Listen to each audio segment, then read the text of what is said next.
Okay, so Chemistry 121 is an introductory class in chemistry. And so what we're going to do, like we will with most chapters, is we're going to start with chapter 1 and we're going to go through a bunch of definitions just to kind of make sure we all understand as scientists exactly what we're talking about. And we're going to get some classifications down, and we're also going to build some mental pictures about how chemicals behave and atoms inside chemicals just to make sure we have a solid foundation again. Having these models in our head that will help us explain the many reactions and ideas that we'll talk about throughout the semester. So chemistry is the study of matter and its transformations, okay? So the first thing we're going to kind of do is get an idea of what matter is and what types of matter we're looking at. And then eventually we'll be talking about chemical reactions as most of the transformations that we'll be sort of dealing with throughout the semester. Matter, you've heard about this in other chemistry classes, other science classes. Matter is anything that has mass and volume, okay? You might have heard this as anything that has mass and takes up space. Remember, volume, right, is another way of saying the amount of space that something takes up, right? So the types of matter that are important for us, right, are broken down into certain classifications, okay? Again, a bit of review information, right? Most of the time, the simplest building block for us, right, is what we're going to call an element or an atom, okay? It's not the simplest type of matter, right? We can see that in the definition. It's the simplest type of matter with unique chemical and physical properties. And in fact, we know there are subatomic particles that make up elements, and we'll even get into that this semester. But the idea behind atomic theory, which is the theory that we're going to use to sort of explain things throughout the year, is that we have these small objects, and these small objects act as little building blocks that give that can be combined into chemicals, right? And then these chemicals change their properties as the little building blocks, right, combine with each other, right? So these little building blocks, these elements, are the simplest type of matter with unique chemical and physical properties, okay? We can take elements and atoms and we can combine them, okay? When we combine them, we get molecules. Molecules are two or more atoms chemically combined, all right? So whenever we chemically combine something, we call that a chemical bond, okay? This is the name of the course, chemical bonding. So we'll also eventually have to build a picture of what a chemical bond looks like, but we start off pretty simple with our ideas of how these things are combined, okay? Still within classifications, all right? So as another subpoint underneath classifications, there's a specific class of molecules that we call compounds. Right. Now the definition of a compound kind of sounds like our molecule definition, right? So these are two or more atoms, and then we put an important phrase here. There are two or more atoms of different identity.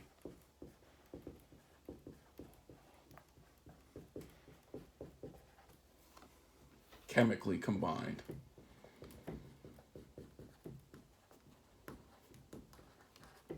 By definition, a compound is a molecule, but not all molecules are compounds, okay? So we're going to kind of show you just a quick little example, right, of molecules and compounds, and again, try to build a picture, a model of what we're going to use throughout the semester, right? When we show that things are bound together, we often use this subscript. So most people know that oxygen is O2, okay? Now what this implies is that we have two elements of oxygen that are bonded together, okay? So the subscript tells us how many of that type of element there actually is, O2, okay? O2, right, if you look at it, it's two or more things that are combined together, so this is definitely a molecule, all right? Let's ask ourselves, is it a compound though, right? Are the two things, right, that are bound together, are they different or the same? Well, O2 means two different O's together, so no, they're different. Oh, sorry, no, they're the same, they're not different. So O2 would be a molecule and it's not a compound. In our head, we kind of develop this model now. Let's say that these purple dots are O's, okay? Somehow, right, there are two of these purple dots, right, that are bound together. They're bonded, they're chemically combined, right? Now, there's a lot of details involved with how this bonding occurs, right? And we'll get into that little by little throughout the semester. But in your head, you kind of start to develop this picture. Okay, there are these two things, right, They each are unique, okay? But there's something that's going on that binds them together in a chemical way, right? As a counterexample, let's take a look at CO, all right? And eventually we'll learn how to name all these. CO is carbon monoxide, all right? We know that these are bound together because we're told that this is a chemical, right? There's no subscripts listed here, and so it's implied that they are ones. So what this tells us, just looking at this chemical formula, is that we have one C and one O that are bonded together, okay? So is this a molecule, right? And the answer is yes. There are two things that are bonded together. This is definitely a molecule. How this is different than O2 is that this molecule is also a compound, all right?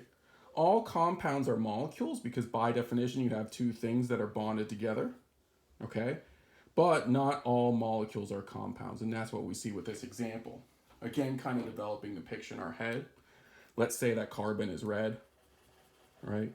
Oh, that's a different identity. It's not the same as oxygen, so we're going to color it differently.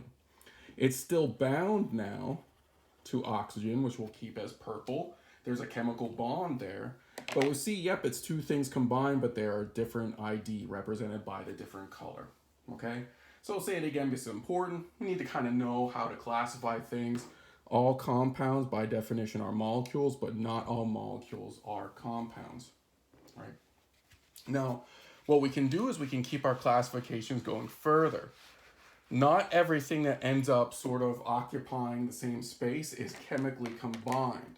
So still underneath classifications, we also should talk about mixtures, right? Definition of mixture. A mixture is when we have two or more substances that are physically intermingled.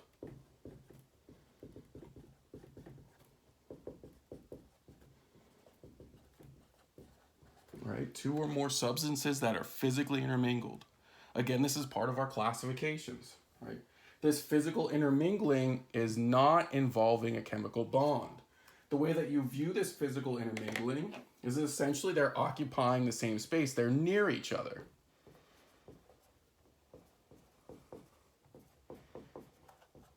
They're not bound, but they're near each other, okay?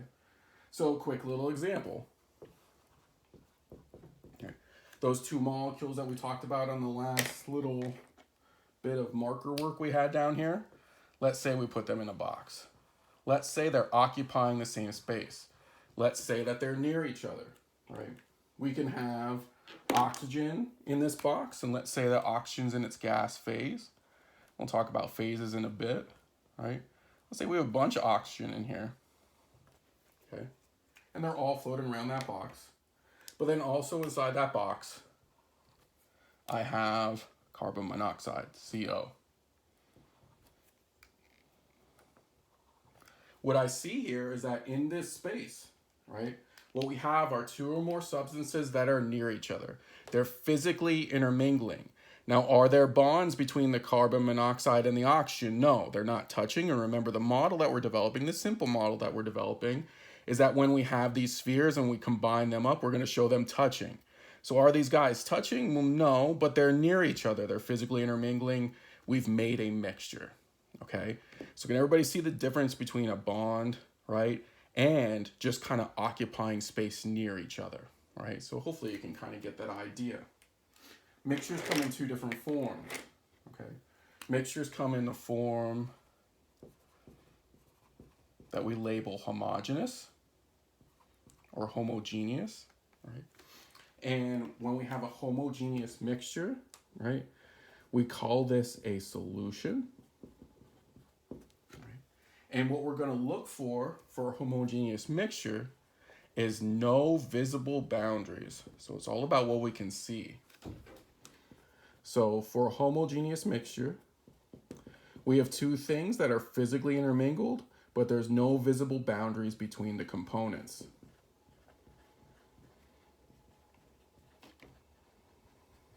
No visible boundaries.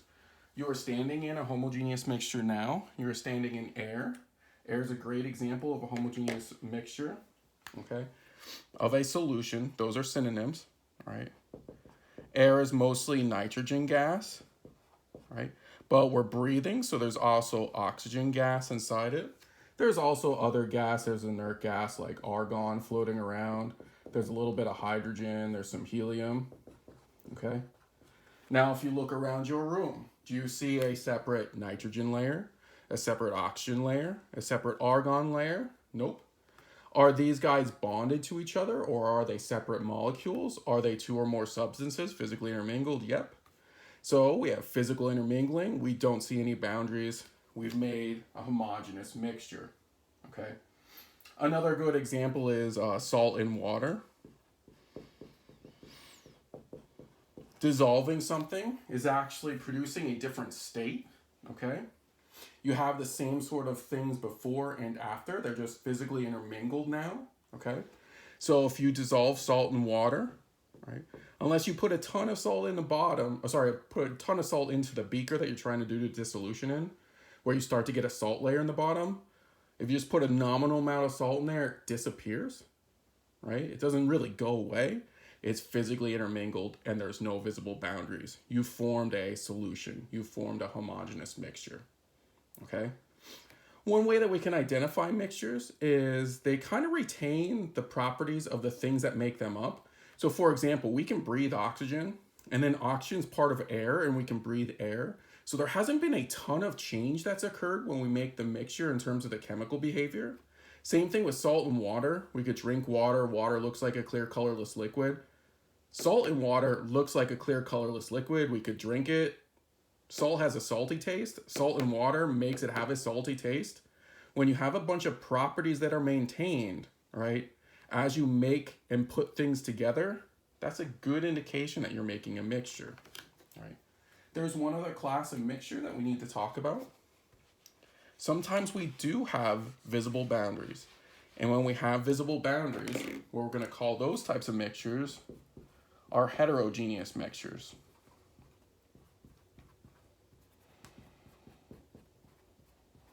Right, heterogeneous mixtures.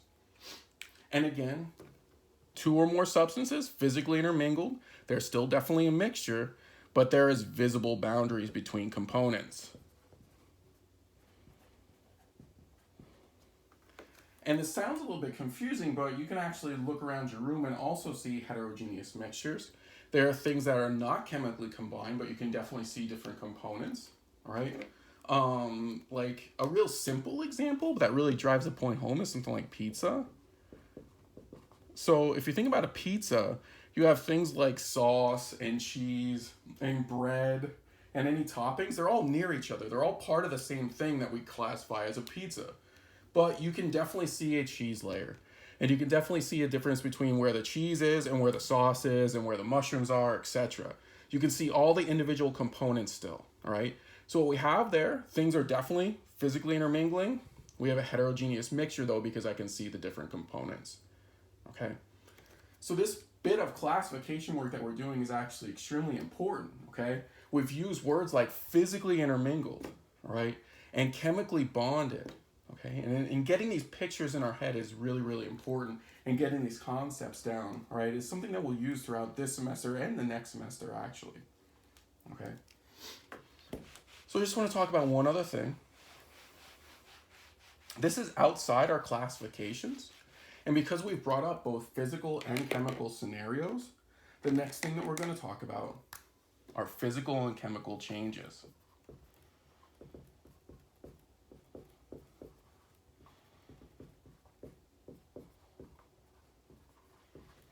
And what we want to know is, we kind of want to know from both a macro scale and an atomic scale what's happening to classify something as a physical or a chemical change. Okay. So the easiest way to kind of think about differentiating between the two is to first define a chemical change. Right? Chemical changes we're often going to refer to as reactions. And what you'll see is throughout the semester, I'm going to abbreviate reaction RXN. As chemists, we kind of get lazy and we don't like writing the word out as often as we need to because we're going to say reaction a ton. RXN stands for reactions, right? So how do we classify a chemical change? How do we classify a chemical reaction, right? Well, what's happening to the atoms is what we have is we have bonds broken and bonds made.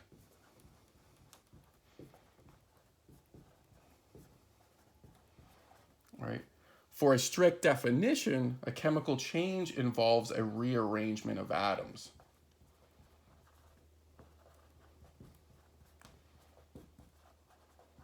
And this is the best way to kind of think about a physical or chemical change, because if you know how to look for a chemical change, then all other changes are physical changes. Okay?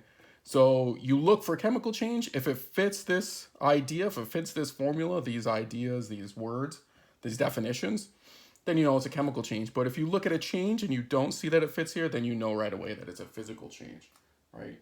So it's a situation where a rearrangement of atoms has occurred, right? Sometimes it's really hard for us to see the atoms themselves, right? And it's really kind of impossible in a lot of scenarios.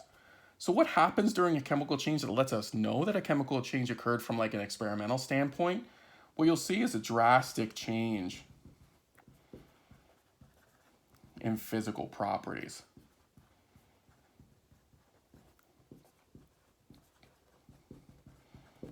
Remember when we talk about formation of mixtures and we put like salt and water together and we got salty water? Not a big change in physical properties, all right? That would classify the formation of a mixture as a physical change, okay? If we have a drastic change in physical properties, something happened chemically, okay?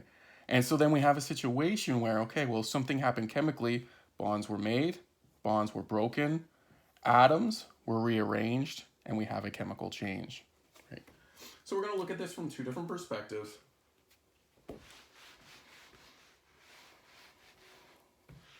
Let's do a classic example, right? Let's look at iron rusting to start with, right? So I'm gonna draw iron. I'm just gonna draw like a cube, because you get the idea. You know what happens when iron rusts. Iron is like a shiny metal. Iron gets the chemical symbol Fe, right? It's shiny, it's metallic, it's malleable, which means we can kind of move it around, we can shape it into different things if we apply heat to it, right? And if we let iron out, right, in the environment, what happens is our shiny metal, right, that is malleable, acquires, right,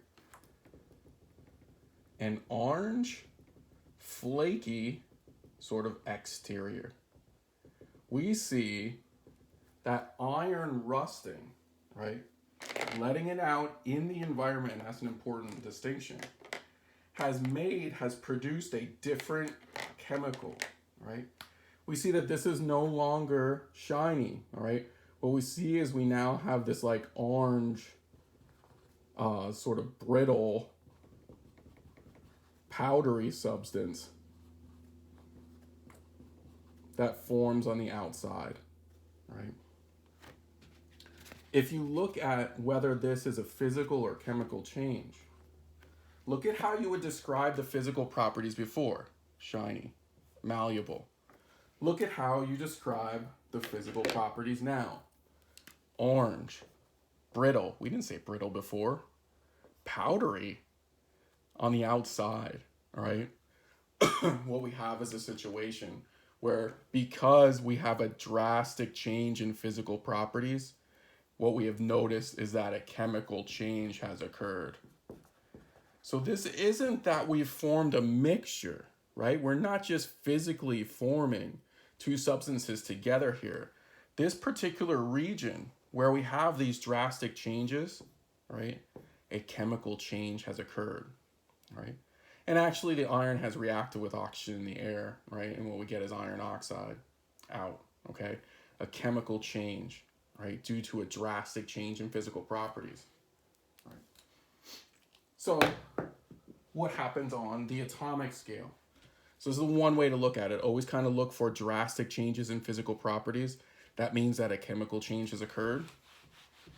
Let's look at a different example, right? Let's look at a chemical reaction and talk about things on the atomic scale. Let's take hydrogen gas. Let's react it with fluorine gas. And what we end up making is 2 hydrogen fluoride gas. Okay. Now this is your first instance where we go over a chemical reaction. Right. On the left-hand side of this arrow, essentially what we're saying is that this is the stuff that we're starting with. We call these the reactants. To indicate that we're making a chemical change occur, all right, what we do is we show an arrow, right? The arrow separates the reactants from the products. Now we know this is a chemical change because it's a reaction. But the reason I'm bringing this up is just to kind of get you, again, thinking about what's happening on the atomic scale. We would have a drastic change in physical properties here, okay? It's harder to show because it's not really like a real world example that you're familiar with, not like iron rusting. But hydrogen and fluorine gas have much different densities than hydrogen and fluoride gas. They have different chemical behaviors, okay? They have other sort of properties that just change dramatically as the atoms are rearranged. Let's actually show that atom rearrangement. Let's use green for H2.